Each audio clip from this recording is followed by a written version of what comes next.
Hey everybody, I'm Mark Bustos, and today I'm going to be going over some men's haircutting techniques with my really good friend Andrew Shirk. He's been here, when was the last time you got a haircut? Probably like a couple weeks ago. 3 weeks ago. So you'll notice that most men like to get their haircut done pretty often. I'd say, be like an every 3 to 4 week client. I have a lot of clients that like to come in every single week.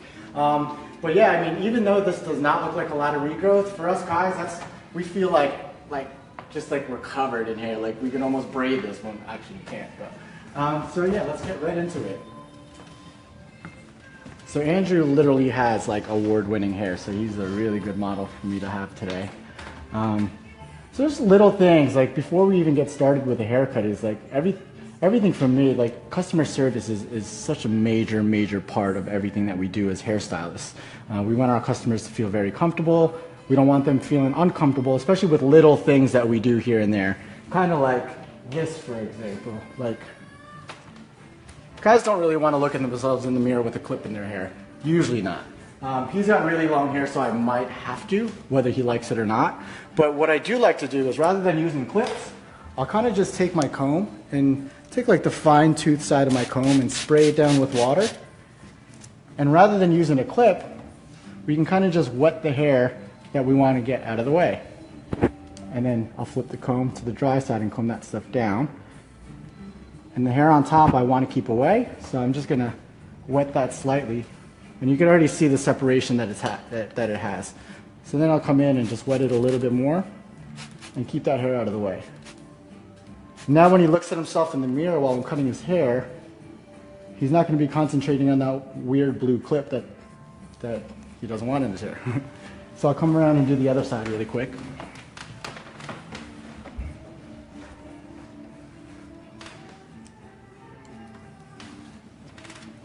And I'll take the water and kind of just spray it right at the base a little bit and comb it right up. Now that I have the hair on top out of the way, we can kind of see what's going to be happening underneath it. So I probably won't use any clips in his hair today. I'll just let this water do its job. Okay. So basically, Andrew's been liking his hair with a little bit of weight in through his parietal ridge. We've done all different looks on him, and he's in the fashion industry, so he can wear all these different looks and get away with it. So today we're going to be keeping a little bit more of this weight here, and I'm going to fade in super tight on the bottom underneath. And I'm going to keep almost like a little bit of a V shape in the back to give it some sort of shape. I'm not going to blend the V shape in completely, but I'm also not going to leave a complete hard line in there as well. And you'll see what I mean when I get into it later. So I'll comb all this stuff down, get it into place. And the first thing I'll do before I get my clippers to it, being that he wants to keep weight, and this hair right up here is going to be pretty much the longest piece of hair that I'm going to fade up into. I'm going to just take that section and hold it straight out and maybe drop it down the slightest bit. And I'm going to use this as my guideline because this is going to be the longest piece on the sides. So everything underneath this piece, I'm going to be blending underneath, shorter. So I wet the fine tooth side of my comb, wet only that hair, because when I get into the clipper work, I want to do everything dry. So I'll wet only this hair here.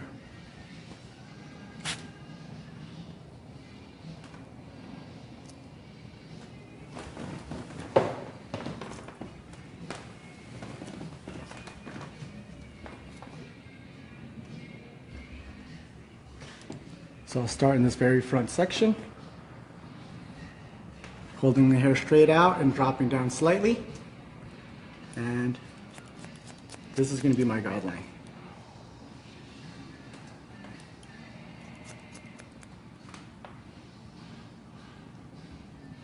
And I'll come work all the way around his head.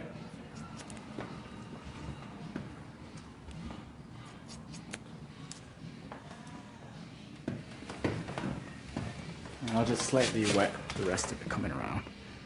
And you're going to notice that we're going to come straight down into a V shape, and I'll come in around the other side.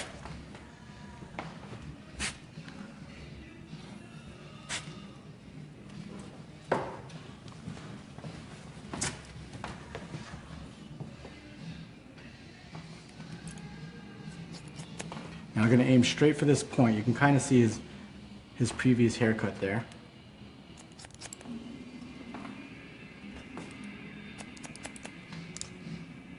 Now I'm going to come on the other side and meet that point right here.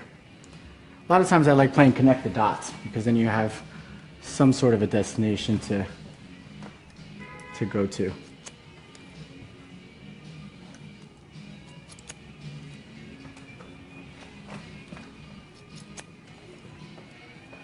So I hope you guys were following Behind the Chair's Instagram page, because this morning I was able to do an IG Stories takeover for Behind the Chair, and we had a lot of fun. I started over at a really good friend of mine. He's a famous fashion designer named Philip Lim, and went over to his offices where I do his haircut every week. And then I went over to this really insane penthouse that has its own barber chair, and yeah, kind of crazy, but some people live that life. So now that I have this weight line in, I'm going to go ahead and start with the clippers.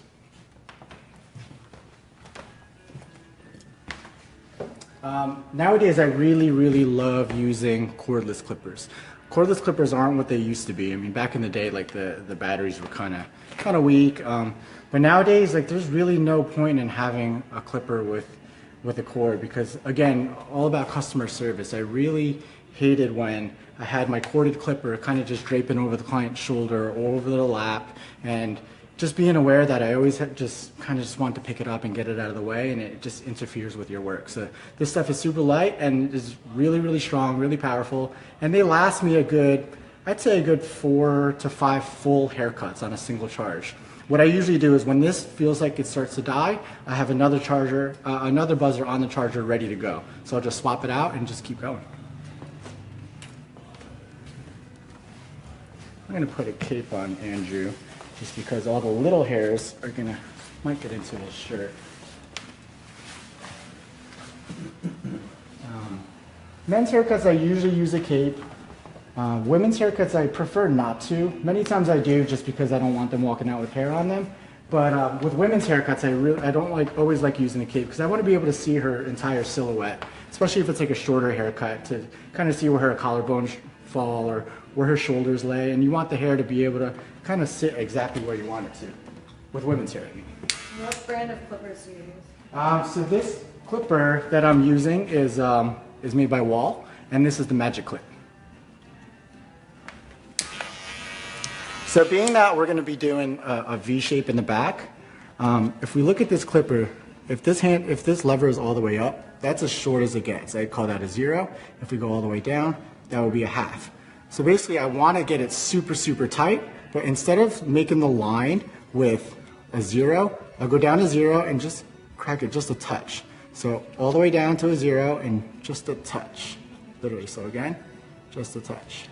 And this will buy me a little bit of insurance for later. It'll make it much easier to blend a little later. So on Andrew's fade today, on his blend, I'm going to be giving it a very short retro fade. It's not going to be too much of like a elongated, like seamless blend. This is going to be a very short, like kind of like a really old school retro fade that I'm going to be giving him.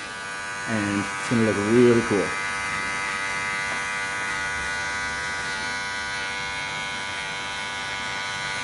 So I'll kind of just mirror this shape that we have with the weight line that I already did. Staying far enough below so that I still have room to blend. Even though I want this to be a short fade, I still need a little bit of room to blend it.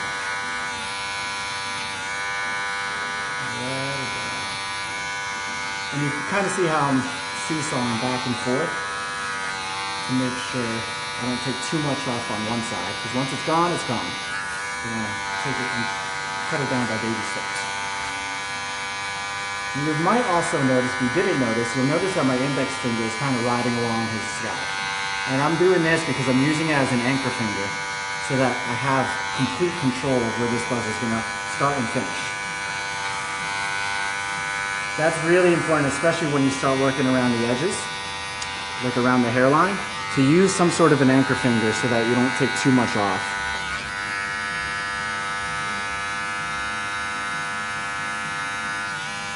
And now on this side, I'm going to use my finger as an anchor and to hold down his ear at the same time so I can get underneath it.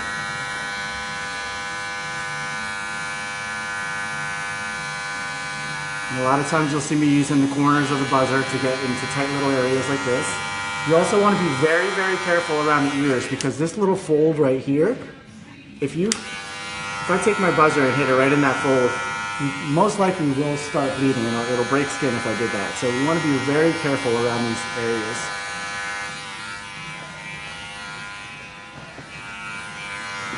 You're going to notice I haven't touched this lever at all because I want this length to be uniform all around.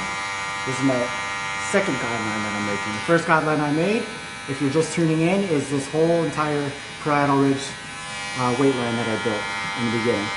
So I'm going to fade everything up to that length there.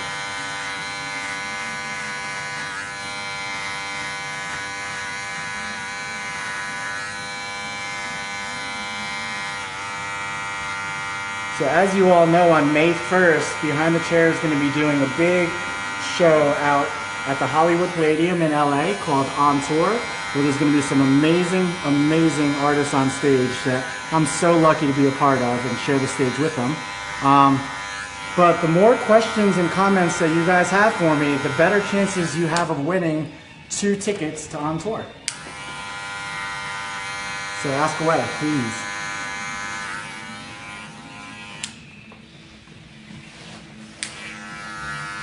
And one thing that you may also have noticed is that if you go into barber shops, you'll notice that barbers always like turning their client's chair and they're rarely ever facing the mirror. I think it's really important that your client always faces the mirror just so they'll have a little bit more trust in you. Especially if it's a first-time client, you don't want to automatically spin them away from the mirror because then they're just going to be like, oh my God, what is my stylist hiding from me?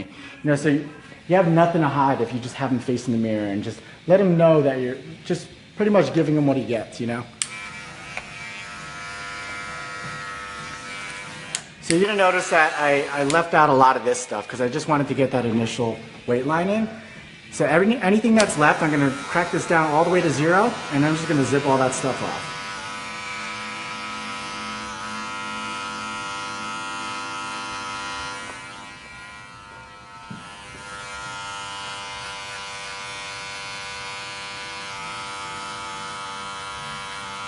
I'm not going to go as high as I did up here because this is going to be slightly shorter than what I already made that weight line with.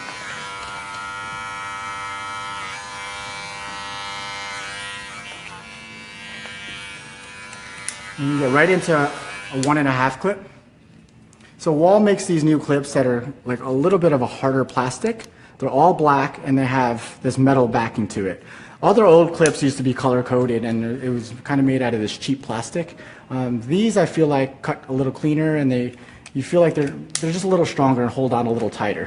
And it gives you a little bit of peace of mind that that clip's not going to fall off. So I'm holding the 0 down here, and as I work my way up, I'm not going to make another weight line. I'm going to make like kind of like a faint weight line. So as I work my way up, I'm going to work my way up maybe about 3/4 of an inch away from this bottom weight line. And as I get to that area I want that weight line to stop, I'm going to feather off. So I'm not making a hard line with it. And you notice that this clipper is really, really loose in my hands. I'm not using my wrists because the wrist could be a little more rigid. Your fingers, I feel like, are much more mobile than your wrists.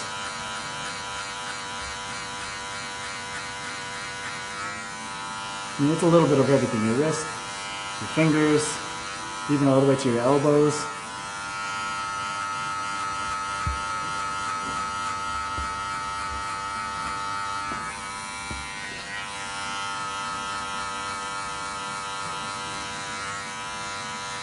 And basically what I'm doing is I'm staying pretty much parallel to that first line that I did, and parallel to this.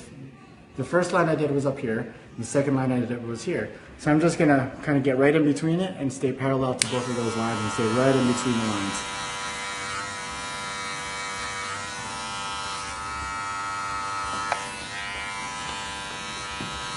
And come down into the V shape back here.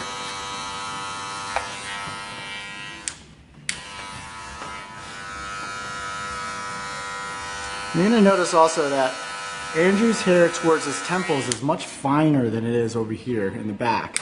And you're gonna find that's the case for most men. So being that it's finer in the front, you almost wanna kind of keep the hair just a touch longer in the front to make it look like it, to make it look uniform with the rest of the haircut.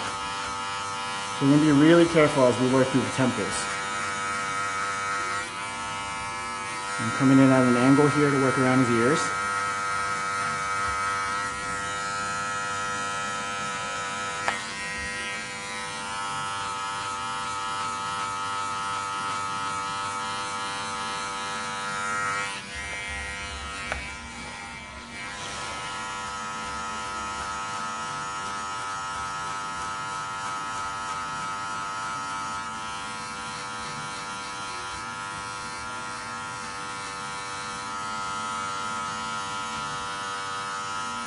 Okay, so now basically, now that I did these 3 different weight lines, my goal is to blend this into this and this into this. So let's start with this hard weight line here. I'm gonna blend that in up until this length that I just did. And once we have that blended, then I'll blend from this length into this length. If that makes any sense. Hope it does.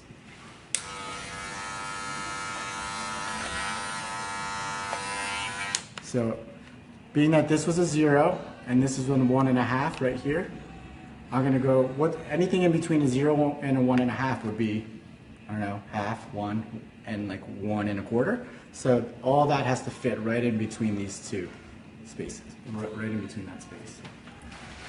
Is there a reason for the V shape, or is that just personal preference? It's personal preference for the V shape. Like I said, Andrew's a cool kid in the fashion industry, so he wears the coolest haircuts, and he's like one of my favorite clients that comes in here. Not because he has perfect hair, but he also has fun haircuts as well. So sometimes you gotta keep yourself on your toes, and it's important for your clients to keep you on your toes so you can try new things and be creative. So this is the number 1 I'm using with the lever all the way up, so that's a proper 1, and I'd say that, I mean, technically you call that a 1.5, but I'll call it like a 1 1/4 since I use a 1.5 clip. So I'm coming in with just the corner of the buzzer.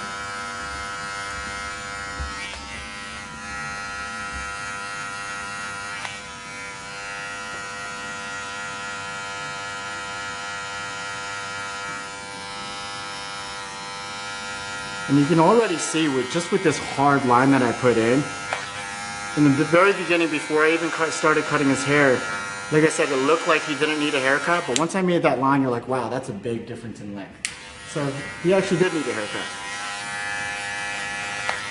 And these haircuts that you're only doing like every 2 or 3 weeks, or haircuts that you do with only 2 or 3 weeks of regrowth, are not easy to do. I mean, think about it, you're only cutting off about like 1/4 of an inch of hair, and you have to take off 1/4 of an inch everywhere you go on the haircut. So that's pretty difficult. You really have to train your eye to be able to see that.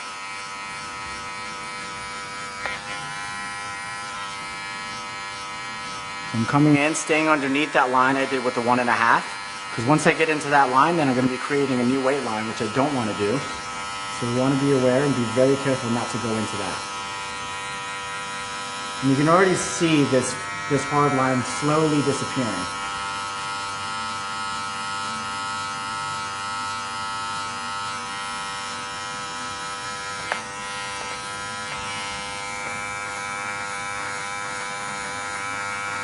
I'm using my index finger as an anchor and to hold his ear out of the way at the same time. So otherwise I don't want to be like all awkward and weird and it just gets in the way. So if you just simplify it, it makes life a little easier.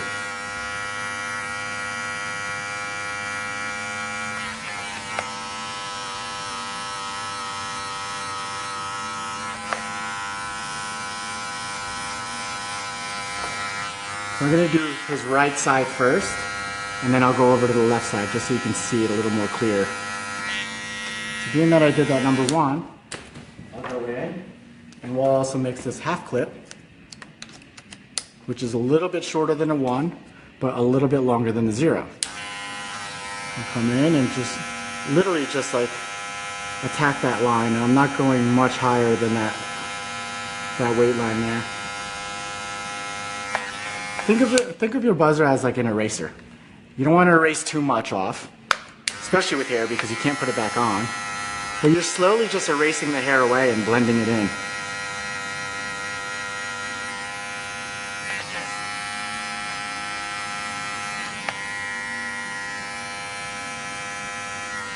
You want to comb this hair down as we work as well because it moves around as we cut it, especially the finer areas like here in the temples.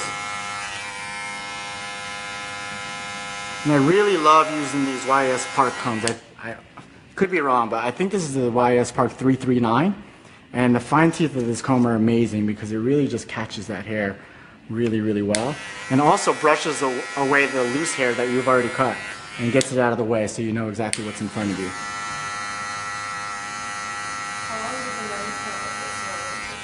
A men's cut like this, I give myself anywhere between 30 to 45 minutes. It depends. I mean, if I have a male clientele coming in, telling me they need to be out in 15 minutes, and I'm like, awesome. Like, I just want to get them in and out, and that's even better for me because then I'll have time for lunch. But I just feel like sometimes when I blow through a haircut really fast and I'm under pressure, a lot of times I give a better haircut when I'm under pressure because I don't think about it too much. If I had an hour and a half to cut Andrew's hair today, I would put a little bit too much thought into it, and I would probably kind of just dig into it a little more than I would like. But anywhere between 30 to 45 minutes is the time frame I give myself for a men's haircut. A lot of times we waste too much time shampooing our clients before we start the haircut. 90% of my male clientele, I have them come in and sit right in my chair and I'll get to work and start cutting their hair dry. And if they want to get their hair shampooed, I'll save that for the end and shampoo them at the end and get rid of the loose hairs that are in his hair. And we kill two birds with one stone that way.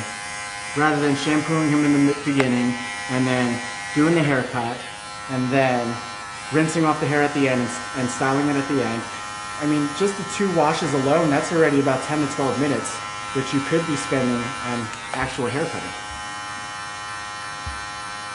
So unlike a women's haircut, say you have like an hour for a women's haircut, I mean, you're only cutting their hair for like 25 minutes and styling it for 35 or 30. Men's haircuts, it's mostly all pure haircutting most of the time, and it doesn't take long to style his hair. I mean, for his hair, it'll take you maybe 6 minutes tops, so it's a little longer.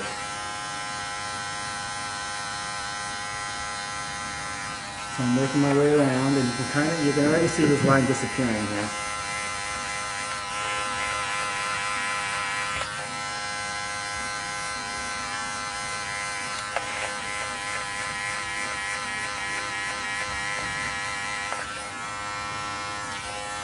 Lola says hi, Lola.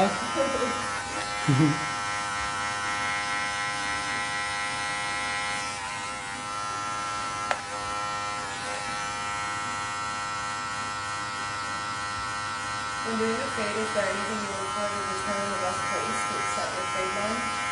Yeah, that's a very good question. I mean, before I start a fade on anyone, if their hair is kind of bushy on the sides, one of the most important things is to really just come around their head and feel their scalp and feel for any like lumps or anything like that. I mean, if they have, bumps and lumps are right around this area here are usually the strongest and most apparent.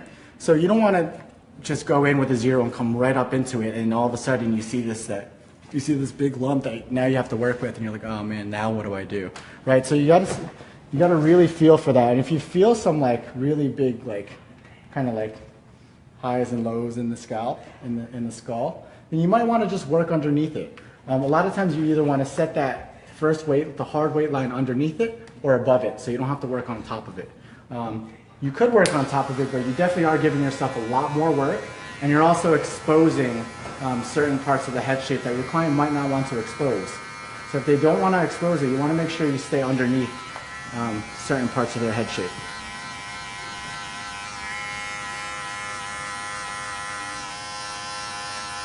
And I kind of like a little bit of that shadow in the V shape, so I don't want to fade it out completely. I think it's kind of cool.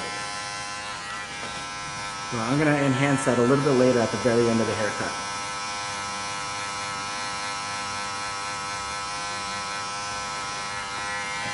And just coming back around again. I know I was already over here, but you don't notice that, like, just because you already went over it doesn't mean you can't go over it again. I mean, you're gonna find things in the haircut that you're gonna come back to and wanna keep fixing and fixing.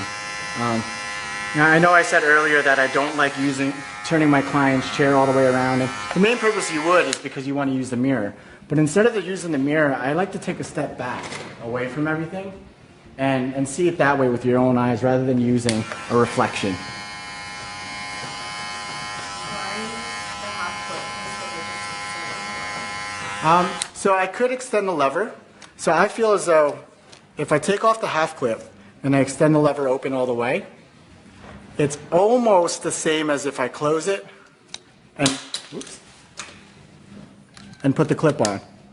It's almost the same length, except it's not. So this actually gets that, like, I don't know, 1/32 of an inch that this won't get. And coming underneath without the clip on.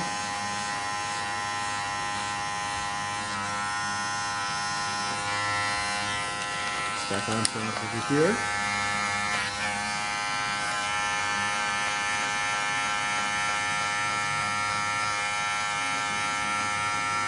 So when doing these kind of haircuts, you want to make sure your lighting is ideal.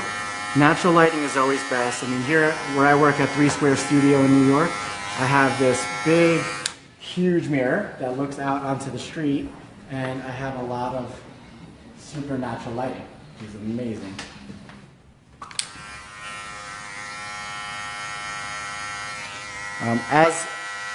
As we get later in the hours of the day, you know, I lose a little daylight, and we have these other artificial lights that I put on, these spotlights, but they don't work as well as natural lighting. So you want to make sure there are no shadows in your lighting, because creating shadows when doing haircuts like this makes it very, very difficult.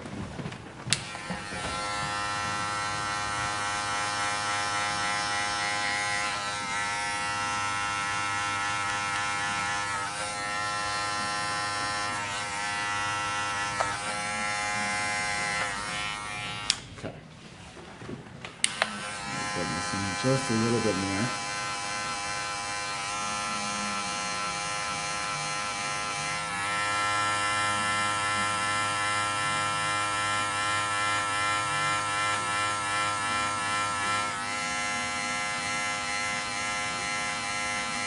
So I'm a huge fan of using clippers.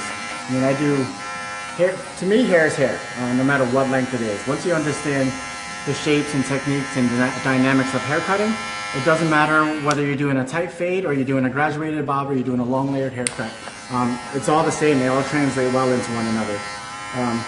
So whenever I hear people saying, "Oh, we don't use clippers in our salon because, you know, we charge a lot of money and blah blah blah, blah BS," is what I think it is. I think it's an uneducated approach to haircutting. Most people don't like using the clippers because they don't know how to efficiently, properly and efficiently. I could totally do this entire haircut with shears, but why am I going to do that? One, I don't want to spend 2 hours on this haircut because in 2 hours I can do 3 clients and make 3 times the amount of money at the salon. And two, your client doesn't want to sit there for 2 hours. So you got to be aware of, you know, client comfort. So now I'm going to blend this 1.5 that I did before into this length that I first started with. I'm going to take my number 2 clip and I'm going to kind of just hit this little bit of a weight line right here. Sometimes you can't see the hair coming off, but you can hear it. So you also have to listen for it too. So I'll hold some of that out of the way.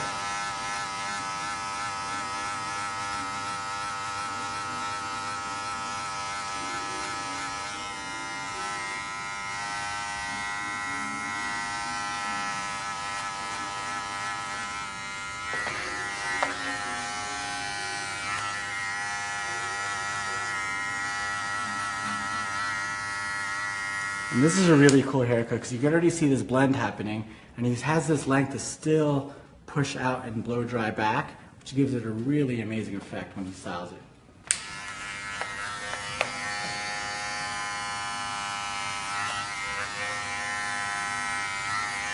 So like I said earlier, the more questions and comments you have for me, the better chances you have of winning 2 tickets to On Tour on May 1st. So, any questions, anyone? I guess nobody wants to win 2 tickets. What do you charge for detailed men's cut? So I charge one flat rate for haircuts in New York, whether it's a man or a woman. I charge the same amount. I charge for my time, not because of how short or long the hair is. My prices start at $200, and they could go up. I mean, depending on how long you've been seeing me as a client. Because if you're a good client, I'll grandfather you in and not charge you the same as a brand new client that comes to see me. And the reason for increasing price is not because, oh, I went to this class, oh, I watched Mark Bustos on Facebook Live, so now I can charge more money because I learned something new. I don't think that's the best way to really raise your prices. I think the best way to raise your prices is through supply and demand. I mean, if you have a 6-week wait list and you have clients that want to get in, then why not just raise your prices and shorten that list down, and you're still going to be busy, and you're going to get new clients in. So supply and demand is the best way to be able to raise your prices in the hair salon. So men or women, clippers or not, I'm starting at $200 for a haircut.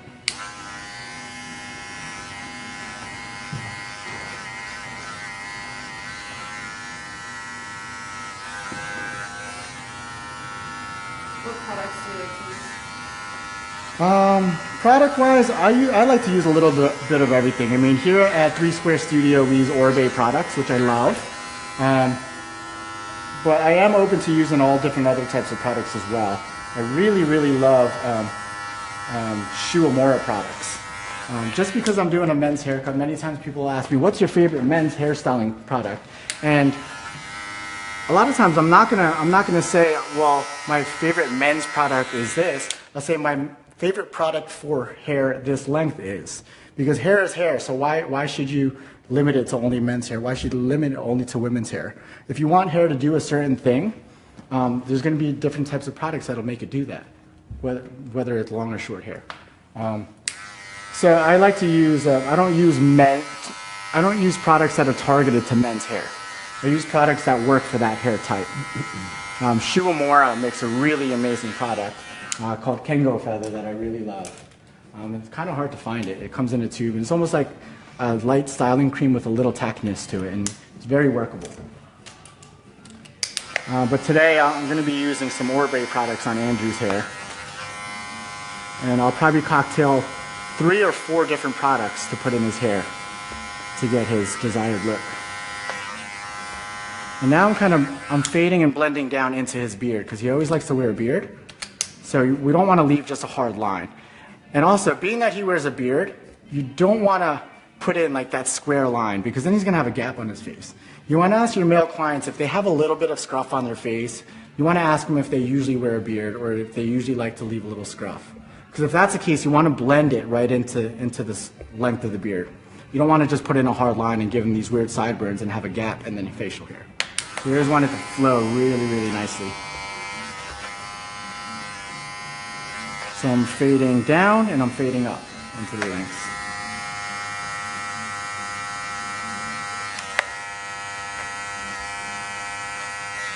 Do you do beard trims and shaping in your men's cut?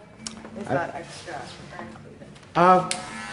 For me, beard shaping is included in my price. Because if I can fit it in that, if he has a 45-minute time slot, then I'm going to make sure I get everything done in 45 minutes. Like I said, I charge for my time and not for different services. Even if it's a 4-year-old kid that sits in my chair, I don't have special prices for kids. I mean, I love kids. I just don't necessarily love cutting their hair. So why would I charge them less when it's probably more difficult to cut a kid's hair? Because you're moving around and this and that, and your back hurts by the end of the day. So I charge for my time, and I charge kids the exact same money I would charge an adult. Do you like to use straight razors for detail and fine tuning? Absolutely, I love using straight razors. I started cutting hair out of my parents' garage, giving kind of like neighborhood cuts, and I learned I learned cutting hair with fades and straight razors and this and that. Nowadays I don't do any more full straight razor shaves. I just find that there's no creativity in straight razor shaves. It takes a long time, you can't rush it. So for 45 minutes, I don't really see anybody paying $200 for a 45-minute straight razor shave when they can just go home and do it themselves. Probably better than I could because they know their face better than I do. That's just my thing. What's the Hardest type of hair to fade, I'd say, is my hair. Just straight Asian hair that grows straight out of your head. You see every little imperfection in the haircut. So it's definitely Asian hair is the hardest type of hair to fade. It doesn't lay down. It's not forgiving at all. Very difficult, which I love. Which is why I only let a handful of people in this world cut my hair, because I'm kind of particular about it. So I'm just fine tuning all around on this bottom part of the fade, and I'm going to continue to fade up into there. Okay, I already started. How often do you take classes to better yourself in skills? I take classes all the time. If I see somebody that I'm inspired by doing a class nearby, I'll take it all the time. I mean, I think it's really, really important to continue our education and learn things from all different people, because everybody does things differently. And even if you guys already know how to do all this stuff and you don't agree with everything I'm saying, that's completely fine, because there's a million ways to get to a final destination. I mean, if you ask me how to get to Penn Station from here, there's going to be like 20 different ways you can tell me, but as long as we get to that destination, we've made it. And it doesn't matter how you get there. So there's no right way, or there's no wrong way of doing anything, but there are new ways of learning things, which is amazing. So when I go take classes, even if it's just the way that educator is holding the comb that day, if that's the only thing I take away from the class, it's 110% worth being there.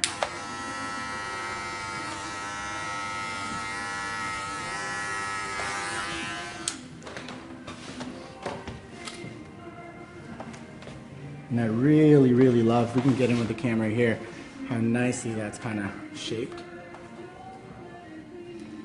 Love that. I'm going to come in and dust off and just scissor over comb everything. So being that I held this hair here, and that was my first guideline, I'm going to blend everything from here to here. So even if I just hold this hair out, you can almost see if there's anything in between there. So that might not be much, it's just that right there. You can do it that way, or you can even come in this way and come a little bit lower to the next section, and a bit lower the next section, until I have no more hair to cut in between my fingers. Do you ever blend with thinning shears, or just? I never blend with thinning shears, ever. Sometimes I'll use thinning shears just to give a little bit of movement to the hair, especially in these areas. But yeah, I don't blend with thinning shears. I almost feel like it's kind of like cheating, and you're just kind of hacking away at the hair.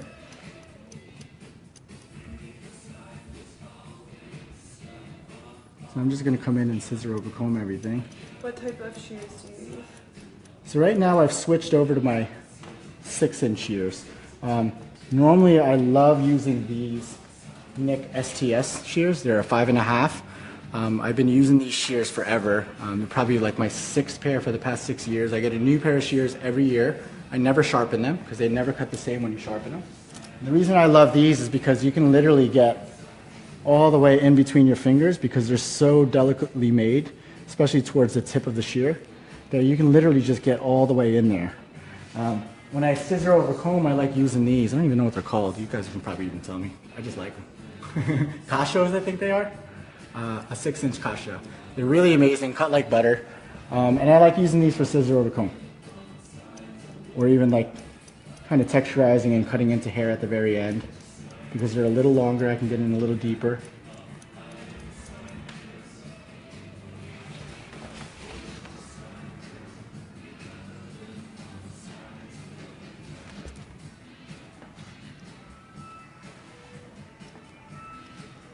So being that this hair likes to sit back like that, I'm going to comb it forward slightly just so I can see what I'm working with here. Do you always like to cut this dry, or do you cut it wet? I always do scissor over comb dry, especially if I'm detailing, like I am now and blending.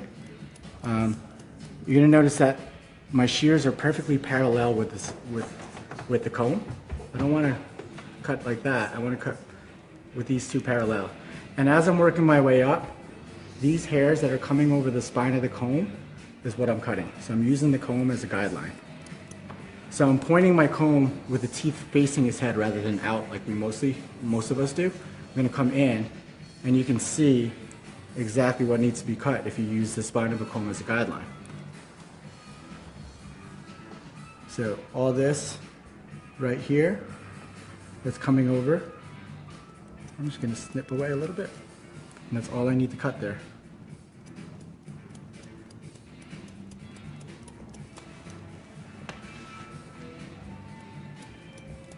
You can see this stuff coming over the spine of the comb, and that's all I'm cutting. And literally just dusting this stuff off. It looks like I'm not doing much, but when I comb this down, you can see how it slowly starts to blend more and more nicely.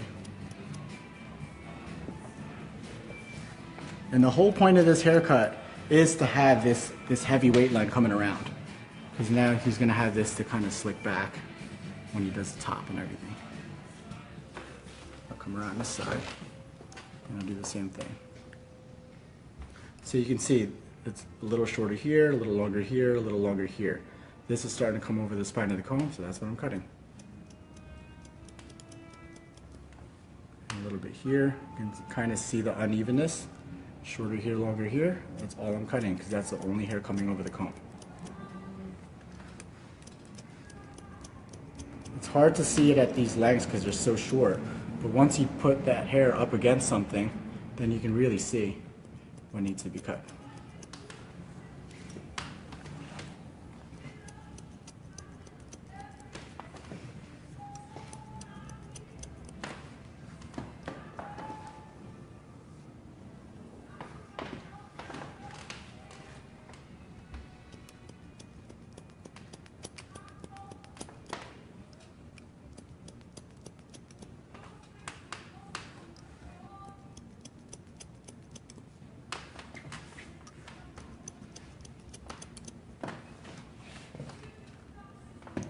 Right.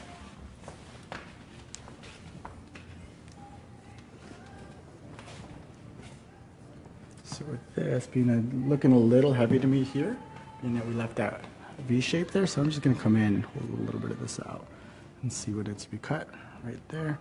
I'm going to switch shears actually. Let's wet it down and just switch shears.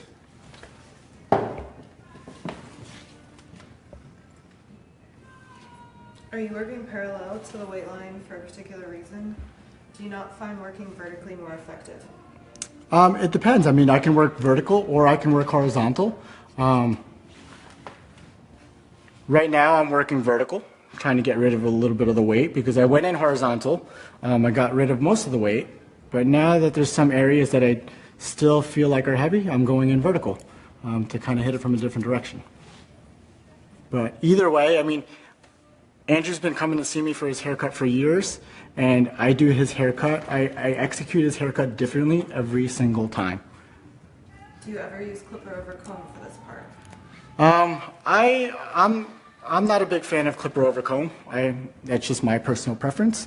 You can totally do clipper over comb, but I prefer to come in vertically with shears so I can see right down to exactly what I want to get rid of. So when I do it this way, how do you deal with cowlicks or strong whorls? cowlicks or strong whorls obviously are annoying. The most important thing when working with cowlicks or strong whorls is to keep enough length and enough weight in that area so that it lays down. The more length and weight you have, the better it's going to lay down whether there's a cowlick or whorl there or not.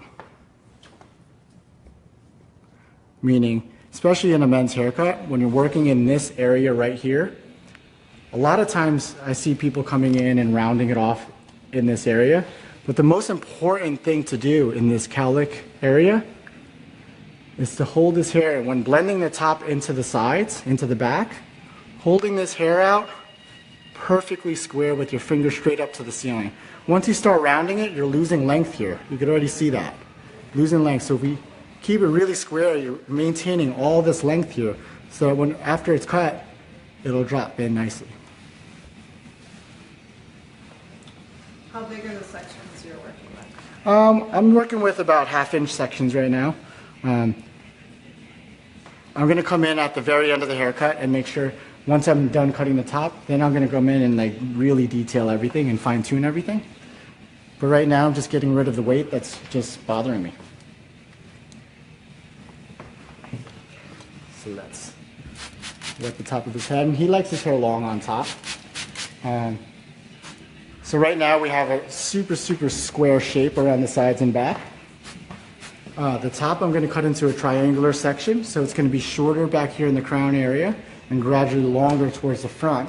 So he has a lot of this stuff in the front to throw back and move it around, but he won't have all of this kind of just in no man's land doing nothing for him. This is the stuff that he sees. This is stuff that where he needs the length if he wants to wear it the way he wants. But all this stuff we need to kind of gradually get out of the way and cut it shorter to longer so he doesn't have to worry about it. And the stronger the shape in the haircut, the longer the haircut's going to last. So we have square shapes here and triangular shapes on top, and there's going to be some opposing shapes happening where it's shorter over here. It's going to be blended here, gradually disconnected towards the front. So all these opposing contrasting shapes is going to make for a really long-lasting haircut.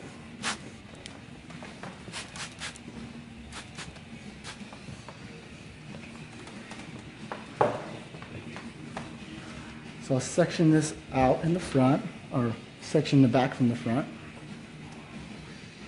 Get that stuff out of the way.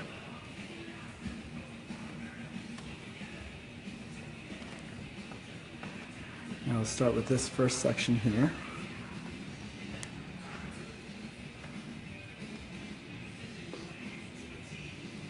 And we'll come in and I'm going to point cut the length off. And we're going to keep everything very square. So everything's going to come up straight to this point right here.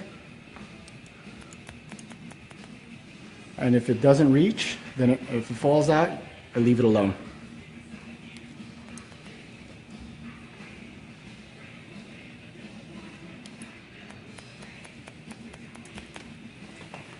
Now, as I take my next section in front, I'm going to over direct back that next section into the previous section. So that first section I'm going to use as my guide. You can fold that down and see it. Point cut that weight off.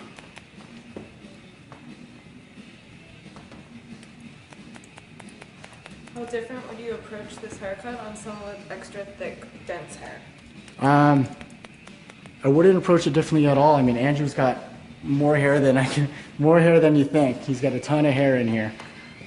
So breaking it down into smaller sections is the best way to not only break down every haircut, but especially break down a haircut that that could be overwhelming when they have a lot of it. Do you recommend point cutting instead of a straight blunt cut? It all depends on the haircut I'm performing. Andrew likes to have a lot of movement, which you'll see when I'm done styling him. So rather than cutting a blunt line into his haircut, I'm removing length, but giving it a little bit of texture at the same time, so it's not completely blunt. And this way, that when I dry it, I'll cut more texture into it, and I'll have even extra movement. And yeah, it'll fall really nicely for him. So every section I'm taking, I'm over directing back into the previous, not back to the first. And this will give it more of that gradual blend and not like a sudden like short to long look.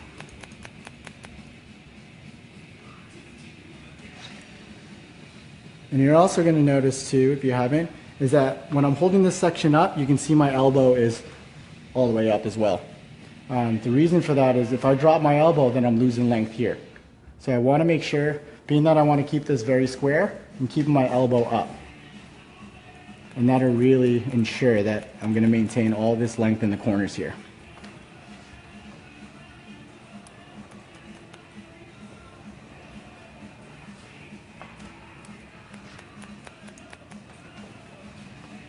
So my goal is to not cut much hair off the front at all. My goal actually is to not cut any length in the front at all, so we get that nice shape in there. So I'll move this stuff out of the way. I'm going to take that new section and over direct back just slightly into the previous. I can see my guide and point cut.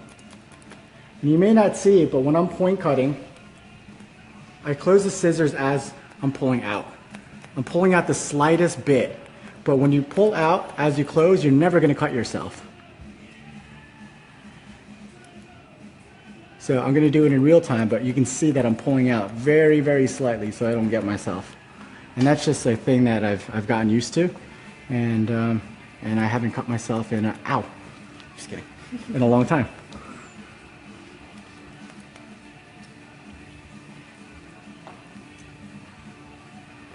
Over direct this back.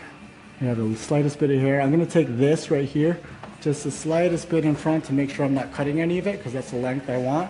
It's going to be the longest part of the haircut. And I still have just like that little bit of dusting.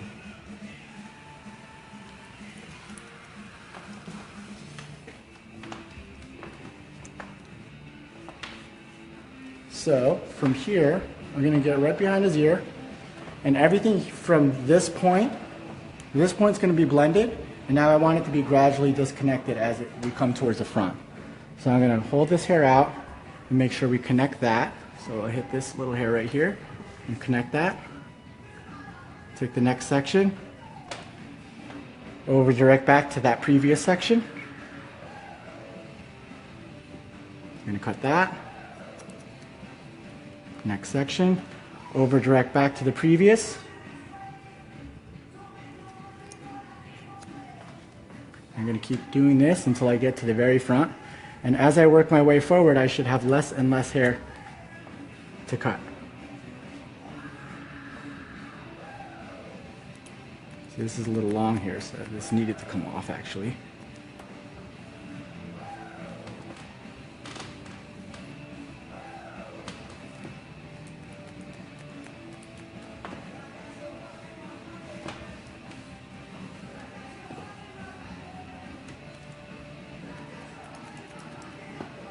Last section. And there's barely anything to cut off in that very last section. So we did shorter to longer on top, and now if I comb all this stuff down, you're going to see that perfect shorter to longer on the sides. So basically when I hold this up, it's the exact same shape on top. It just mirrors each other. So when you comb it all down and you see that shape, you've done exactly what you want it to do. He's obviously not going to wear his hair like that, but he needs that shape in there to wear it like this. So I'm going to do the exact same thing on the other side.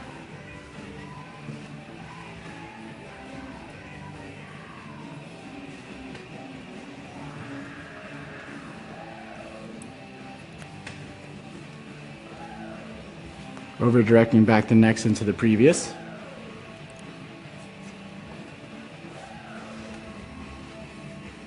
I'm actually on his right side, being that I'm righty, I'm going to come in and hold my fingers the other way. I want to stay consistent on both sides. On the other side, I was going diagonal sections forward, and I want to maintain that on this side as well. But if I had my fingers this way, then it would be really awkward for me. So if you just flip my fingers that way, it would be much easier.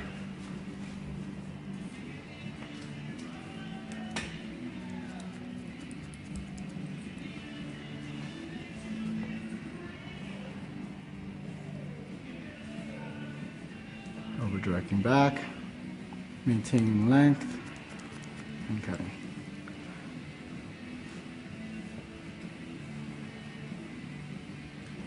And as we work all the way towards the front, there's going to be less and less hair to cut because we want to maintain that length in the front.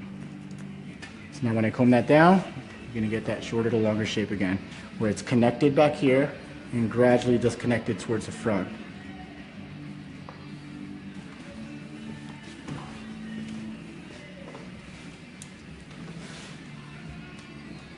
So I'd say that's about 75% of the haircut done. Now I'm going to dry it, and then I'm going to detail it when it's dry. Today what I'll use is, I'm going to use all Orbe products here. This is Cream for Style. I'll use a little bit of this to help the sides lay down. If he had just shampooed his hair today, we'd have a really difficult time getting certain areas to lay down. A lot of times I try to convince my male clients not to shampoo their hair too often. I mean, for example, I shampoo my hair maybe once every 2 weeks.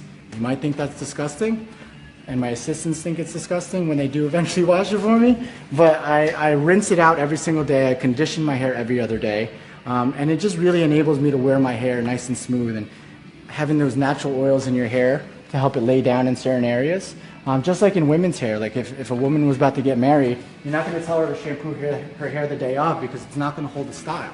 You need some of those natural oils in there to help hold the style.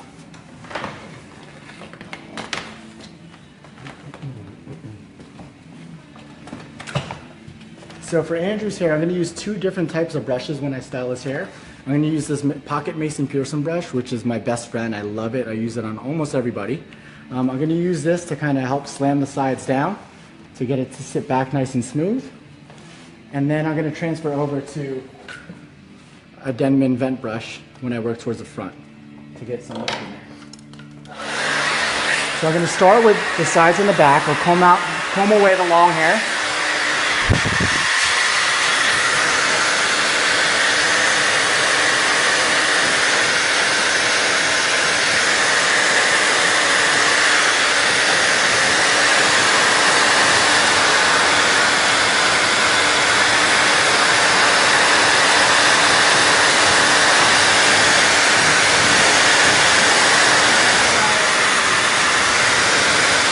The dryer I'm using is a very good friend of mine, Harry Josh, has his own blow dryer with a really cool color.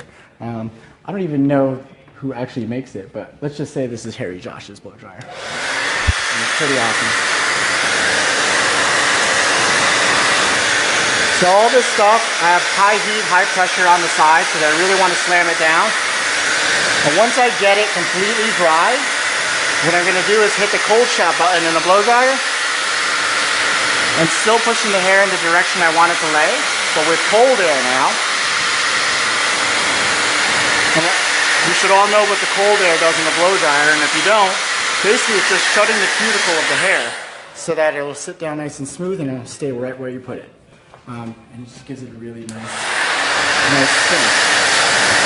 And work around the other side. And now if we see him from a front angle, you can see exactly how it's going to. It's not going to be sticking out like in the shape that we cut it. It's just laying down really, really nicely while staying very, very square. Get rid of that hair, push it out of the way.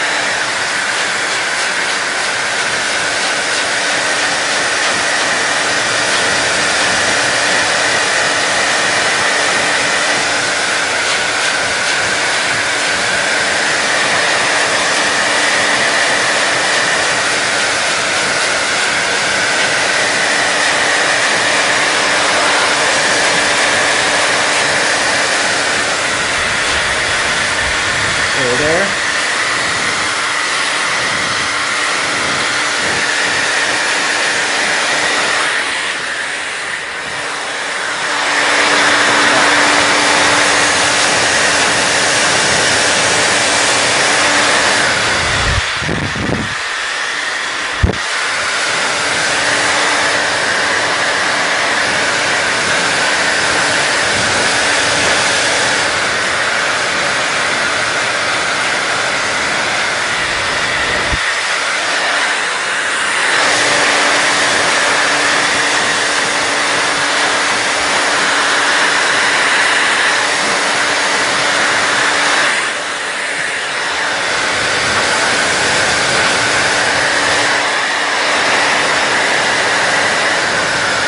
You want to get your fingers in there eventually, just make sure you feel for it to see if there's any moisture left in it. The most important reason to do that is to make sure you don't over dry the hair.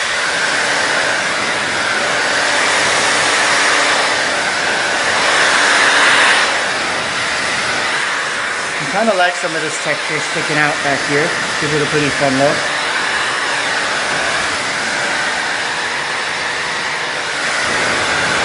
You can kind of see some of this heaviness right here.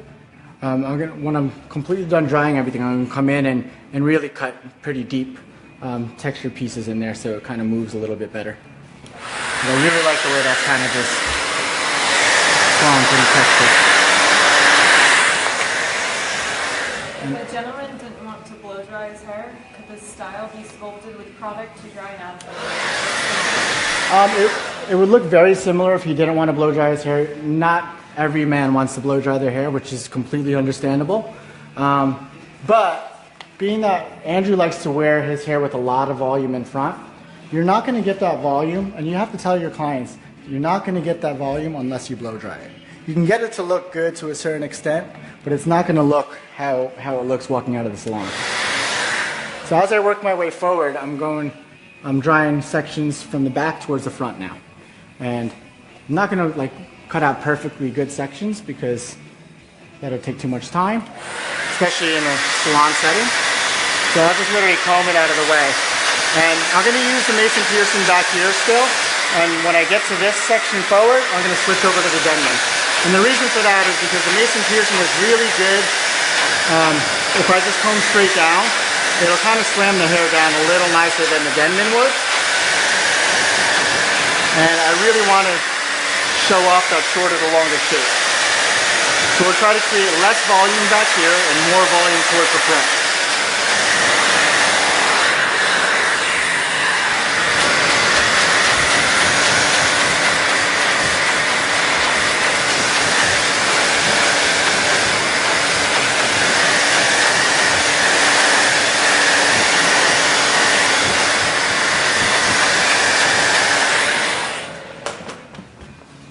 Over to the Denman. I'll take off another probably 2 inches right there, 3 inches, and move the rest forward.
I'll hit both corners and kind of aim the pressure of the blow dryer to the center of this head and up. So once all that's completely dry, then I'll hit it with cold air and I'll direct it up and towards the center. And I'll do the same on the other side. Hit it with the hot air to open up the cuticle and then hit the cold button and kind of just lock that hair into place.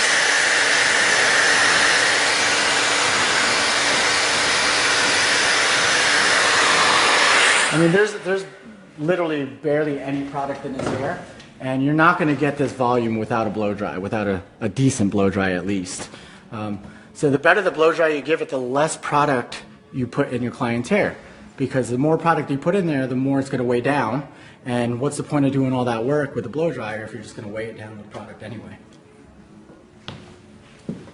So looking at his hairline over here, you can see that the direction of growth kind of goes out both ways. which actually makes it perfect for him because no matter what way he wears it, he's going to get a little bit of lift. I always try to convince my male clients to wear their hair the opposite way of the hair growth because they'll get that natural volume in the front, especially for the people that don't want to blow dry their hair. So if they don't want to blow dry their hair, tell them to wear it the opposite way of their hair growth and they'll get that lift.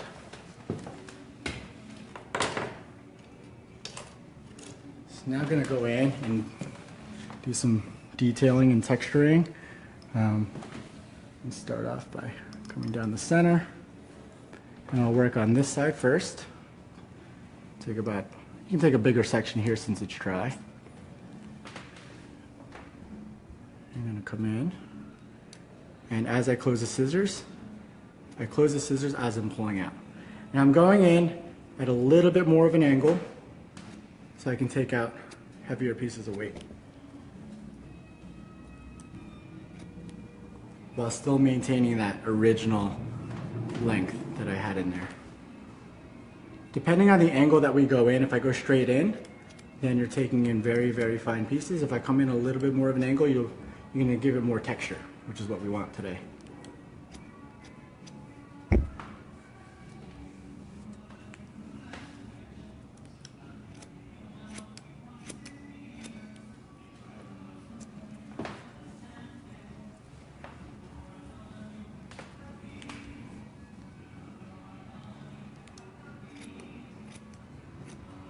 I don't know if it's a thing I do, but when I'm done cutting and I pull out of this section, I always pull that hair out and get it out of there, just so it doesn't fall right into their face. So I'll come in and pull that hair out and get it out of the way.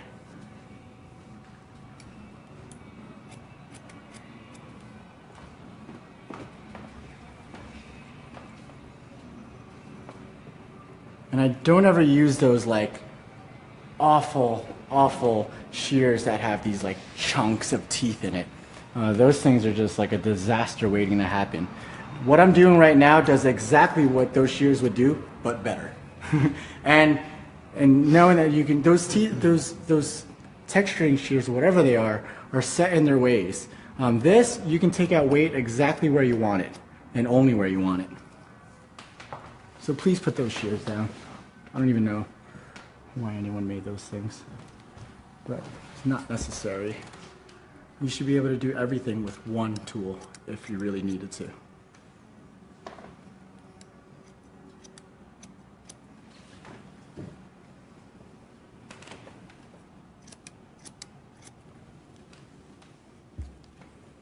And I'm just eyeing everything now. I'm running my fingers through it. If I see something I don't like right there, I'm gonna come in and I'll take the weight out of there.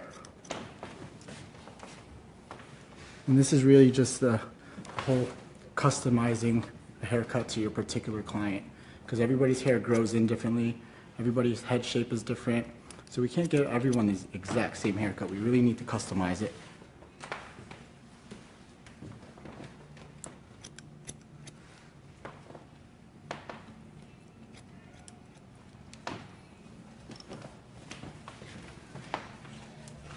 I'm going to come back right here, like I said before, because I kind of want this to come up a little bit, like that.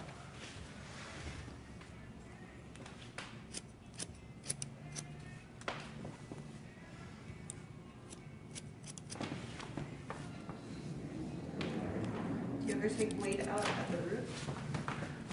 Very rare that I take weight out at the root, especially for the people that really want to use thinning shears on the sides to blend it in.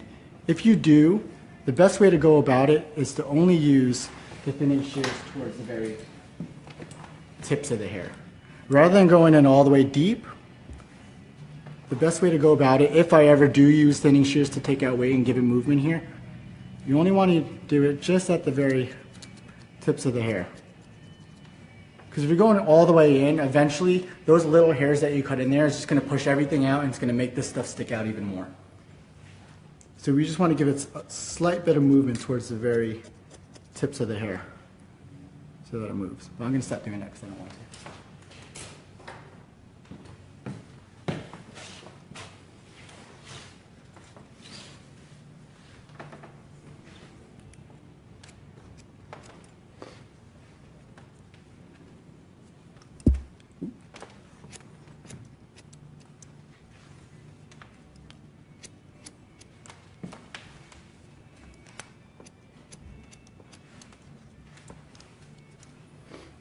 And what's really fun about this shape too, being that we left it longer, I think we all know, or if we don't know, but that old school DA hairstyle that they used to wear back in the day, the greasers. Now he's got that length to kind of give it that fun little retro look. I'm just going to go around and detail a little bit.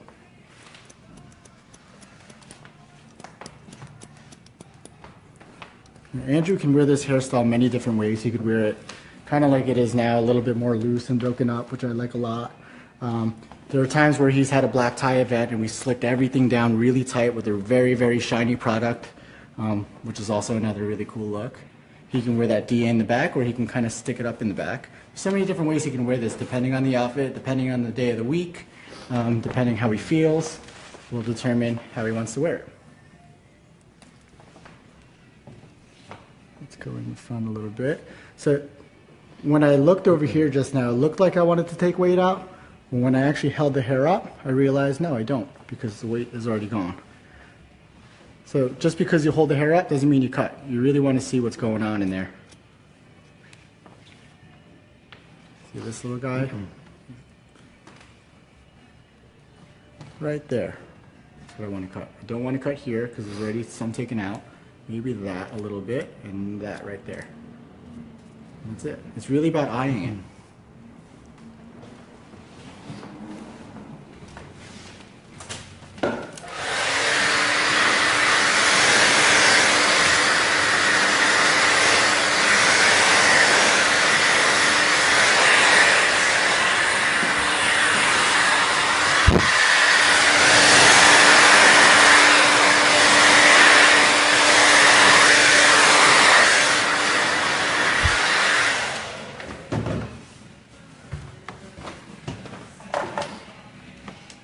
Use my cordless edger to get the rest of this stuff to get it even tighter. I'm still gonna maybe do something right. Actually, you know what I'm gonna do? Let's do it right now. Being that I wanted to keep this weight line right here, this V shape, why not enhance it a little bit? So I feel like it.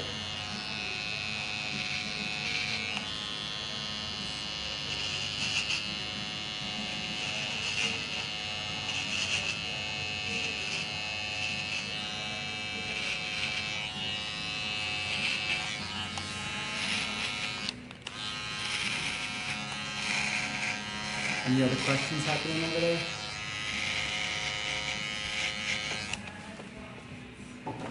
How often do you change your blades?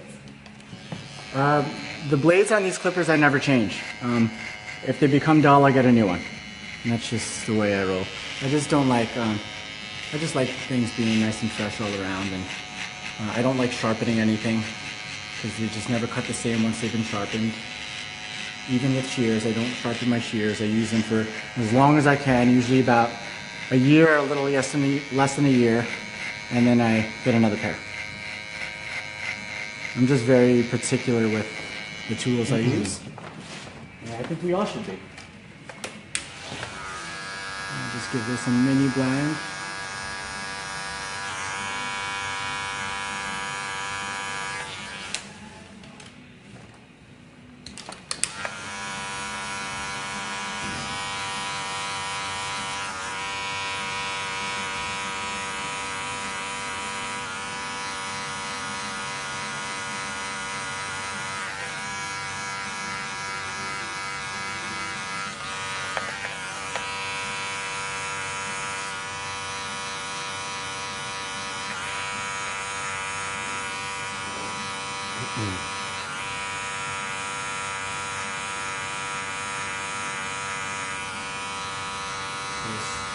Even though I'm blending it, I still see a little bit of that V shape in there because I kind of I etched it in with the edger, and it doesn't get any shorter than that. So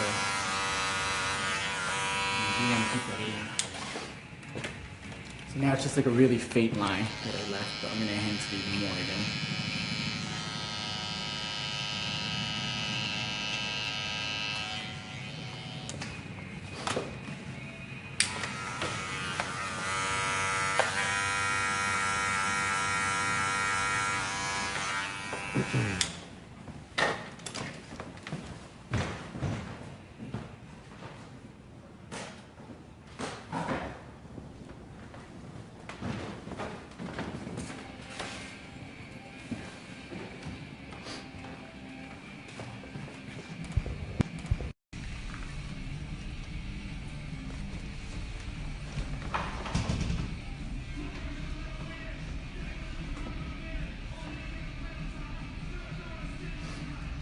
How long do your clippers last before you have to charge them?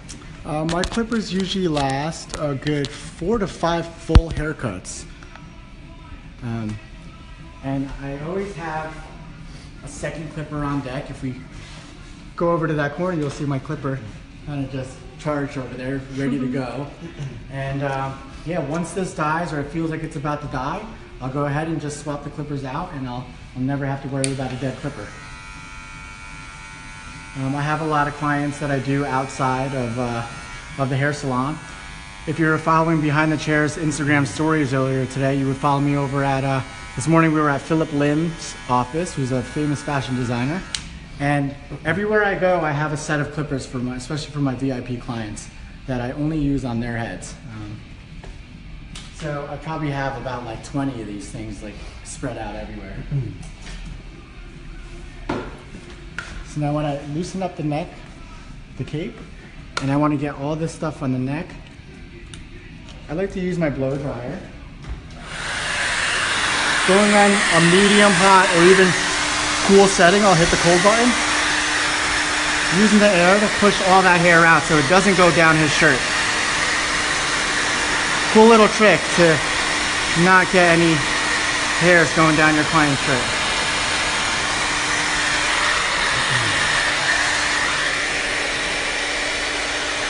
And a very important thing for your clients, you know, most men are going to grow hair in other areas rather than your scalp. You know, we want to make sure that we get these little guys on the ears and this and that, because men don't want to talk about that. They just want it done. So if you just go and do it without even making it a big deal, then it's not a big deal. If you make it a big deal, then you're going to make them feel uncomfortable about it. So when it comes to like just little hairs around the ears or longer hairs in the eyebrows, rather than making it a thing and making them feel uncomfortable or asking them if you can do it, just go and do it. Again, men don't want to talk about that stuff.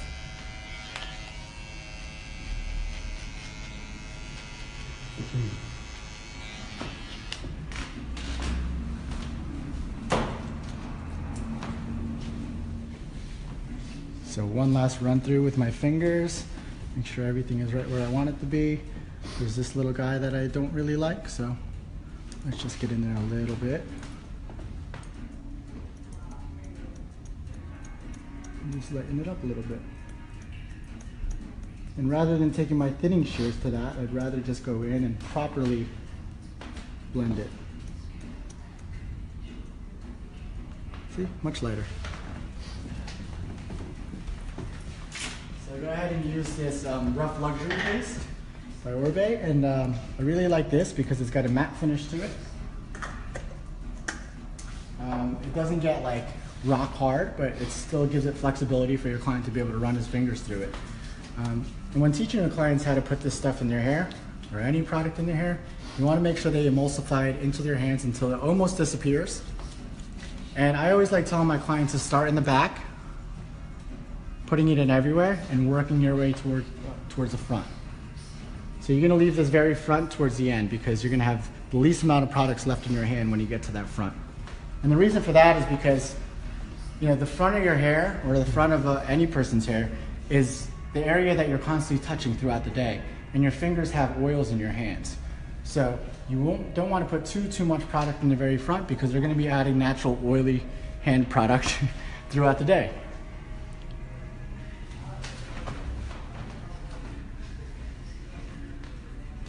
And you can see how I'm getting in there, splitting the hair apart, working in there. And being that I use the cold setting with the blow dryer, it looks like I'm messing up what I worked so hard to do, but it's gonna go right back to that position that I blow dried it in because I set it that way with the hot and the cold settings of the blow dryer.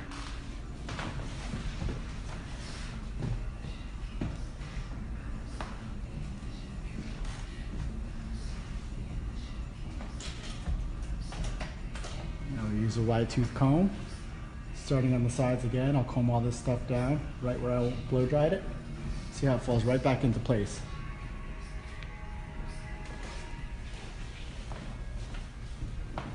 The other side.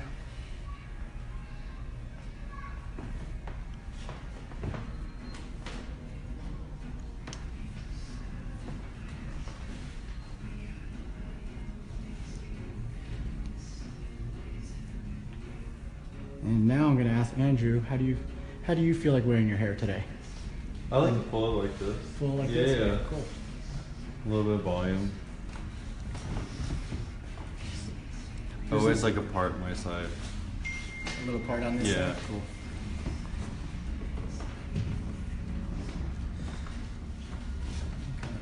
That's you there.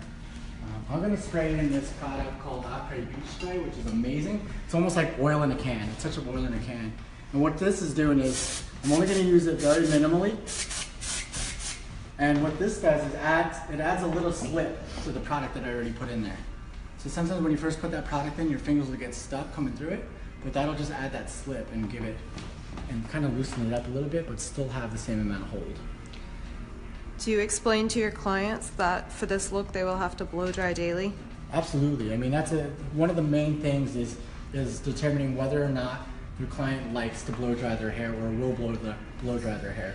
That's a very important part of the initial client consultation, is to know whether or not, or what your client's daily regimen is like, on whether or not they like to actually style it or they just want to get up and go. Do you ever shave in parts? Shaving in parts is, it was cool until it's been done wrong. And when people start getting it done incorrectly, it downgrades, I feel like it downgrades the work that's done correctly. So once I start seeing styles hit mainstream, then I probably most likely will stop doing it.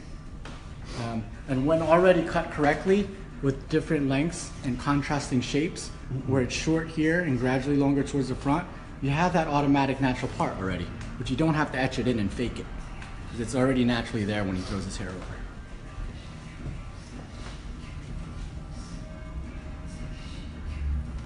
We'll give it a little touch of hairspray too, and I think we're good to go.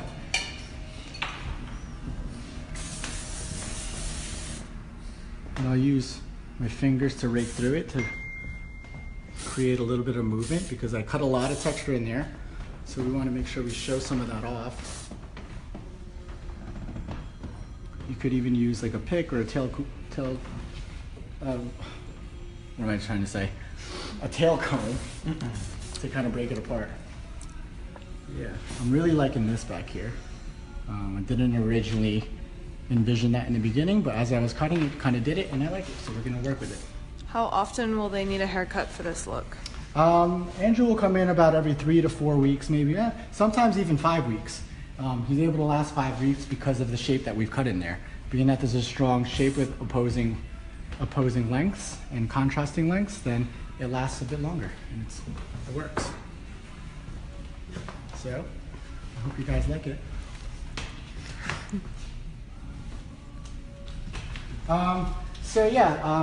Pretty much I've showed you everything I want to show you today. I don't want to show you too much more because, excuse me, because on May 1st, we're going to be going on tour live at the Hollywood Palladium in LA, and we're going to be giving away 2 tickets to On Tour after this Facebook Live segment. So yeah, I hope everybody makes it over there, because I'd love to see you all again. Thanks.